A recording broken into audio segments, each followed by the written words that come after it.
কি হয়েছে? আরে ভাই কি শুধু শুধু উত্তেজিত হয়ে বিপি বাড়িয়ে লাভ কি? যা ভেঙে গেছে তা তো আর জোড়া লাগবে না। আমি যে জোড়া লাগে না সে আমি জানি। কোথায় যাইবেন সেটা কোন? আগে তো গাড়িতেও ঠিক, তারপর বলছি। ওই সামনে গিয়ে বাঁদিকে একটু ওয়েট করো, আমি ভেতর থেকে আসছি। শালা গুজ্জারও সাদা সিচুয়েশনের লেগে। ওই ব্যাগ লাগা। একজন লোক টনি ভাইয়ের সাথে দেখা করতে এসেছে। কে? ওই যে চশমা পড়া লোকটা। আবে ওই কে তুই? আর কার সাথে দেখা করতে আসছিস এখানে? আমি আসছি, আমার ভাইয়ের খোঁজে এসেছি। আমার ভাইয়ের নাম ক্যাপ্টেন। ক্যাপ্টেন কে?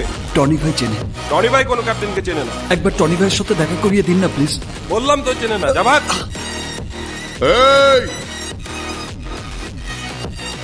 কি জিজ্ঞেস করছিলি ওদের? ক্যাপ্টেন সম্পর্কে। এই ক্যাপ্টেন না, বল ক্যাপ্টেন খান। ওই কুত্তাদের কেন জিজ্ঞেস করেছিস? কুত্তা কি কখনো জানে রয়্যাল বেঙ্গল টাইগার কোথায় থাকে? ক্যাপ্টেন খান হলো আমাদের ক্যাপ্টেন, মানুষের ক্যাপ্টেন। ক্যাপ্টেন খান।